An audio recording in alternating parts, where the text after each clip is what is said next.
नमस्कार, news India आप देख रहे हैं। मैं आपके साथ सागर मिश्रा। स्वागत है आप सभी का देश के नंबर 1 बुलेटिन में, जहां पर हम आपको दिखाते हैं खबरें सीधे न्यूज रूम से। नमस्कार, आपके साथ मैं हूं अभिषेक और अगले 1 घंटे तक देश और दुनिया की तमाम अहम खबरें हम आप तक पहुंचाएंगे सीधे न्यूज रूम से। नमस्कार, आपके साथ मैं हूं चारुल शर्मा। अगले 1 घंटे आपको बताएंगे हर बड़ी खबर, जिस पर हमारे संवाददाता आपको बताएंगे हर डिटेल। तो चलिए सबसे पहले बात करते हैं उन प्रमुख खबरों की जिनके बारे में हम आज न्यूज रूम लाइव में बात करने वाले हैं। तो चलिए सबसे पहले आपको बताते हैं वो अहम खबरें।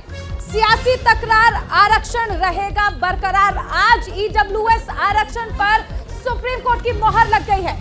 आज के दिन की दूसरी बड़ी खबर होगी सियासी तकरार, आरक्षण रहेगा बरकरार के बाद सुकेश का नया लेटर बम।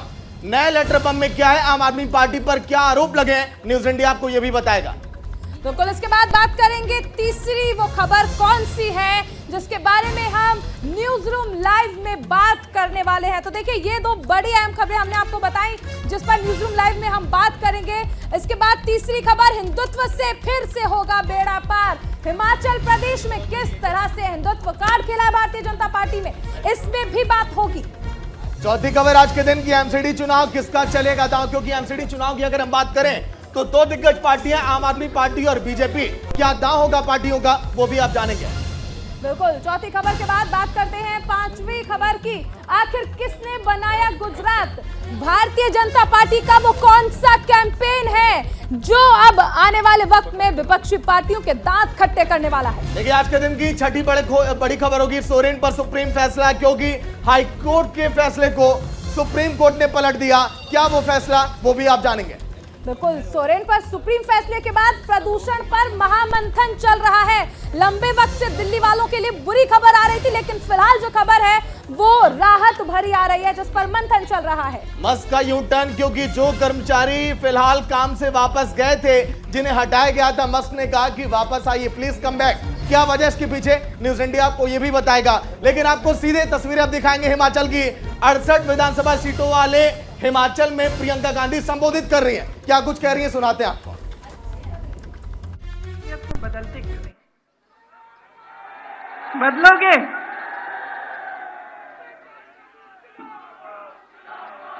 ये प्रदेश आपने बनाया है, आपने बनाया अपनी मेहनत से। यहाँ तमाम बच्चे शिक्षित हैं, महिलाएं शिक्षित हैं, आगे बढ़ना चाहती हैं, युवा आगे बढ़ना चाहते हैं, लेकिन इन लोगों ने गलत निर्णय लेकर इस प्रदेश को बिगाड़ने के अलावा कुछ ठोस काम नहीं किया है। डबल इंजन की सिर्फ बातें हैं, आगे बढ़ाने की कोई बात नहीं है। और 5 सालों में जो आपने सहा है, जो आपने देखा है, ये आप अच्छी तरह से जानते हैं। तो मैं यहाँ खड़े होकर आपको झूठे वादे नहीं करना चाहती। मैं आपको सिर्फ एक चीज कहना चाहती हूँ, अपने अनुभव पर उतरो। आपने क्या देखा है 5 सालों में?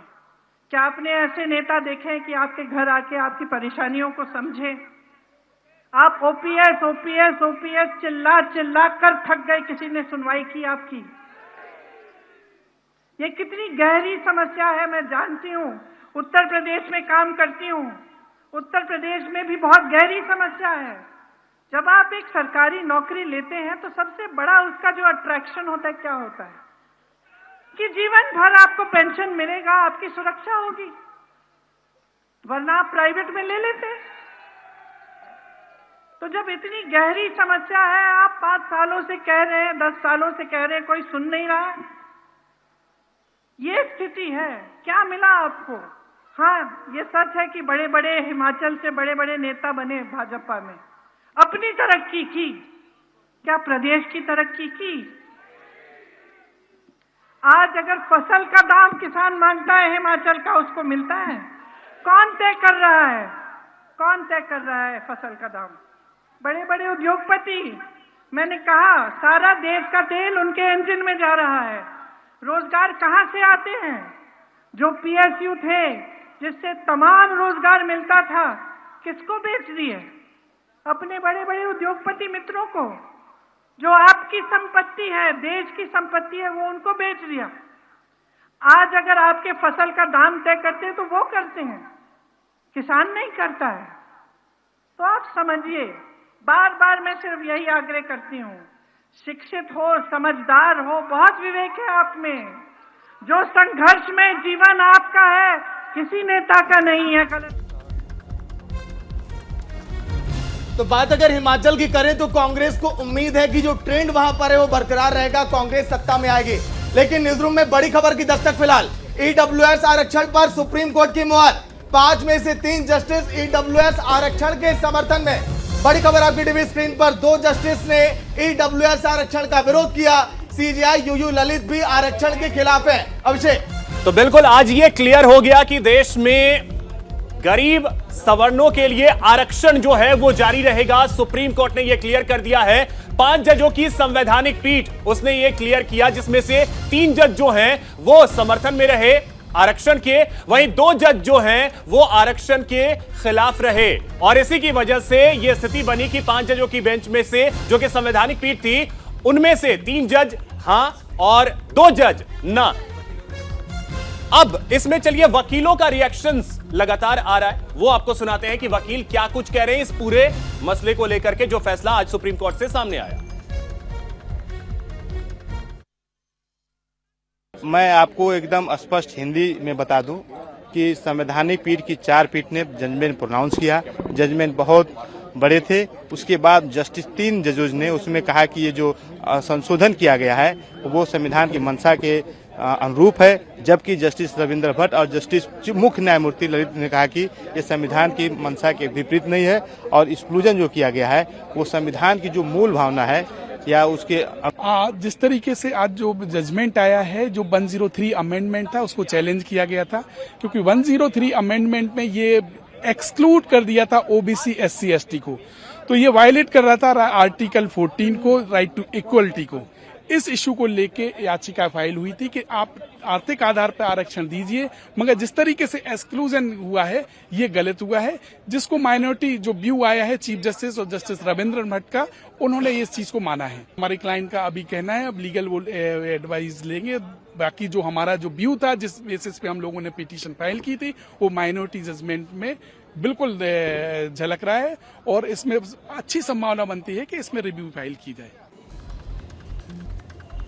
तो ईडब्ल्यूएस आरक्षण पर फिलहाल सुप्रीम कोर्ट की मुहर लगी। आज न्यूज इंडिया आपको जश्न की तस्वीरें भी दिखाएगा कि किस तरह से जश्न का माहौल है और आरक्षण को लेकर अभी तक क्या सियासी दांवपेच चलेगा। देखिए फिलहाल ये जश्न की तस्वीरें, जम्मू कश्मीर की ये तस्वीरें जहां पर जश्न का माहौल है, क्योंकि सवर्णों पर जो आरक्षण है वो अभी बरकरार रहेगा। सुबह से लगातार न्यूज इंडिया की इस खबर पर नजर थी, पल पल की अपडेट भी हमने आप तक पहुंचाई है। चारों बिल्कुल, देखिए सबसे अहम चीज है कि अभी तक सवर्णों का ये कहना था कि उन्हें आरक्षण क्यों नहीं, लेकिन 2019 में केंद्र सरकार की ओर से इसको लेकर एक विधेयक पेश किया गया था जिसमें 10% आरक्षण की बात कही गई। इसको लेकर चुनौती दी गई और उसके बाद जब आज सुप्रीम कोर्ट से ऐतिहासिक फैसला आ गया तो उसके बाद देश भर से ये तस्वीरें सामने आई। जश्न की तस्वीरें, एक दूसरे को मिठाइयां खिलाई गई है, बैंड बाजे के साथ इस ऐतिहासिक फैसले का स्वागत किया गया। ये तस्वीरें जश्न की हैं और वो तमाम उम्मीदें जो कि आज सुप्रीम कोर्ट से लगाई थी लोगों ने, वो उम्मीद जब पूरी हुई तो उसके बाद ये तस्वीरें निकलकर सामने आई। सागर, तो चलिए ग्राफिक्स आपको दिखा देते हैं ईडब्ल्यूएस आरक्षण को लेकर क्या हुआ इस फैसले के दिन और लगातार क्या रिएक्शन आ रहे हैं वो तो आपने सुना है। संविधान में हुआ 103वां संशोधन, अनुच्छेद 15-16 में जोड़े गए नए प्रावधान, और ये प्रावधान क्या जोड़े गए वो हम आपको दिखा रहे हैं। अगली ग्राफिक्स जो होगी वो भी जल्दी से दिखाइएगा। फैसले को लेकर वो भी एक बार दर्शकों को बता दें। अनुच्छेद 15-16 में गरीब तबके को बराबरी का अधिकार देने की व्यवस्था। चारों बिल्कुल, तो देखिए संविधान में जो नए प्रावधान जोड़े गए हैं उसके बारे में उसके डिटेल्स हम आपको दे रहे हैं। अभी तक सामाजिक पिछड़ेपन के आधार पर वंचित वर्ग का प्रतिनिधित्व बढ़ाने पर जोर था और इसी को लेकर कहीं ना कहीं सवर्णों का यह कहना था कि उन्हें भी आरक्षण मिलना चाहिए। उप अनुच्छेद 6 जोड़कर इसे बनाया गया, जिसके बाद आज मामला जब सुप्रीम कोर्ट में रहा तो 7 दिनों की सुनवाई के बाद आज फैसला आया। देखिए सवर्णों को मिलने वाले ईडब्ल्यूएस आरक्षण पर सुप्रीम कोर्ट की मुहर लगे, उसके बाद जश्न का माहौल है पूरे देश भर में। वहीं इस आरक्षण के बाद सुप्रीम कोर्ट से मिल गई ईडब्ल्यूएस कोटे को अब हरी झंडी, और इस हरी झंडी के बाद 10% का जो आरक्षण है वो बरकरार रहेगा। ईडब्ल्यूएस के समर्थन में सुप्रीम कोर्ट के 3 जस्टिस थे, 5 जजेस थे जो फैसला सुना रहे थे, जिसमें 3 पक्ष में थे और 2 उसके खिलाफ थे। तो चलिए हमारे संवाददाता भी लाइव जुड़ेंगे, कुछ एक्सपर्ट भी लाइव जुड़ेंगे, उनसे भी हम बातचीत कर लेते हैं, क्योंकि सुप्रीम फैसले के बाद पूरे देश भर में जो जश्न का माहौल है, लेकिन लगातार सियासी दांवपेच और तकरार भी इस पूरे मामले पर हमने देखा है। और इसे फिलहाल मोदी सरकार की बड़ी जीत भी बताया जा रहा है। सहयोगी गौरव भी लाइव जुड़ेंगे, पूरी जानकारी उनसे भी लेंगे, फिर उसके बाद हमारे साथ एडवोकेट भी जुड़ेंगे, उनसे भी बातचीत करेंगे। सबसे पहले गौरव आपके पास आऊंगा, ताजा अपडेट क्या है फिलहाल फैसले को लेकर? पूरे देश भर में जो जश्न का माहौल है उसको लेकर क्या तस्वीरें आ रही है गौरव? और देखिए, बिल्कुल लगातार इस चीज का ऐसे मानो इंतजार किया जा रहा था, और खास करके जिस तरीके से ये 10% का जो आरक्षण देने की बात सुप्रीम कोर्ट की तरफ से, अब क्योंकि इस पर 3 जजेस जो थे उन्होंने मोहर लगा दिया, 5 जजों की पीठ पूरे मामले की जो है सुनवाई कर रही थी, तो अब कहीं ना कहीं एक तरीके से ये एक खुशी का लहर है पूरे देश में। जगह जगह इस तरीके की जो तस्वीरें हैं वो मिल रही हैं, और आपने भी देखा कि किस तरीके से लोग इसको सेलिब्रेट कर रहे हैं। हालांकि इस पूरे मसले को अगर देखें तो सुप्रीम कोर्ट में इस पूरे मामले पर 40 से ज्यादा याचिकाएं लगाई गई थी, पिटीशन लगाई गई थी, केंद्र सरकार के खिलाफ याचिकाएं लगाई गई थी जब सुप्रीम कोर्ट में सुनवाई के लिए। और इस पूरे मामले पर सुप्रीम कोर्ट ने हालांकि सुनवाई भी किया, सभी मामलों को गंभीरता के साथ सुना।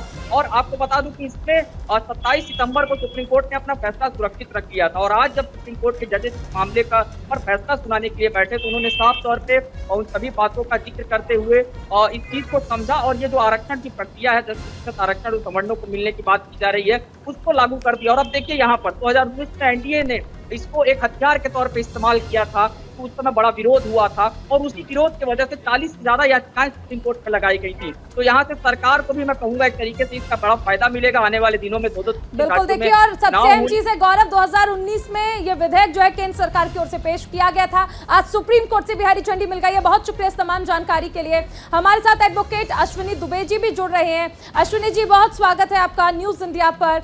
सबसे अहम चीज, आज बड़ी जीत उन सवर्णों की है जो ये मानते थे कि आरक्षण की श्रेणी से उन्हें बाहर रखा जा रहा है, लेकिन पहले केंद्र सरकार ने उनके हक में विधेयक पेश किया और अब सुप्रीम कोर्ट से हरी झंडी।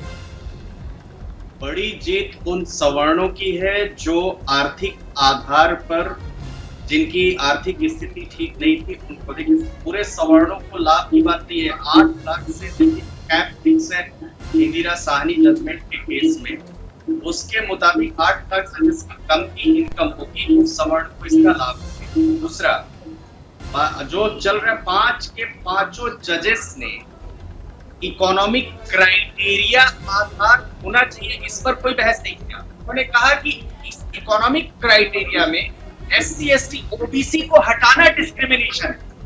उन्होंने कहा इकोनॉमिक क्राइटेरिया सरकार लेकर के आई, वो बिल्कुल ठीक है, लेकिन वो economic criteria SC ST OBC को नहीं मिल रहा है, इसलिए संविधान की मूल भावना की विपरीत है। तो अगर हम दूसरे शब्दों में देखें तो यूनानिमस तो 103वां अमेंडमेंट है, उस अमेंडमेंट को लेकर प्रश्न नहीं है, उस अमेंडमेंट में SC ST OBC को हटाया गया है, उसको लेकर के प्रश्न है। दूसरा, ट्रांसफॉर्मिंग कॉन्स्टिट्यूशनलिज्म की बात होती है कि कॉन्स्टिट्यूशन ट्रांसफॉर्म होना चाहिए, और संविधान जो है किसी को रिजर्वेशन क्लास की बात, कास्ट की बात नहीं करता, नेताओं ने क्लास को चेंज कर दिया कास्ट में।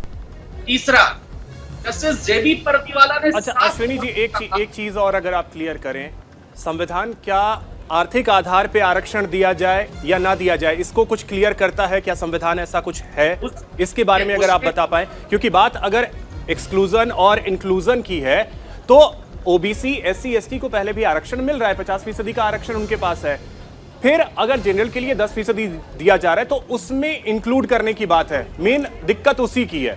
तो क्या संविधान ऐसा है कि सिर्फ और सिर्फ आर्थिक आधार पे अगर आरक्षण दिया जा रहा है तो उसमें कोई दिक्कतें हैं इसमें? इसको अगर आप क्लियर करें। 2 बातें समझना होगा कि जब संविधान बना था और संविधान सभा के लोगों ने, इंक्लूडिंग डॉक्टर बाबा साहब अम्बेडकर, उन्होंने भी कहा था कि संविधान वैशाखी नहीं है, संविधान मुख्य धारा में आने के लिए एक सहायता है, और जो सिर्फ 10 वर्षों के लिए होगा। और आज आजादी के 75 वर्ष बाद भी वो आरक्षण जो है चल रहा है। नंबर 1। नंबर 2 तरह के रिजर्वेशन है इस देश में। एक है कॉन्स्टिट्यूशनल रिजर्वेशन, जो संवैधानिक आरक्षण है, वो संवैधानिक आरक्षण सिर्फ SC और ST की बात करता है, तो इनिशियली संविधान में था।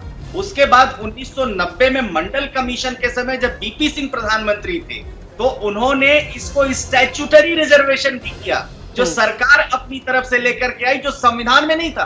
लेकिन सरकार संशोधन के माध्यम से लेकर आई, किसके लिए? ओबीसी के लिए। उसके बाद सुप्रीम कोर्ट में मैटर गया। सुप्रीम कोर्ट में 1992 में leading judgement Indira Sawhney case में आया। अश्विनी जी, मेरा सवाल ये था कि क्या आर्थिक आधार ये हो सकता है या नहीं हो सकता?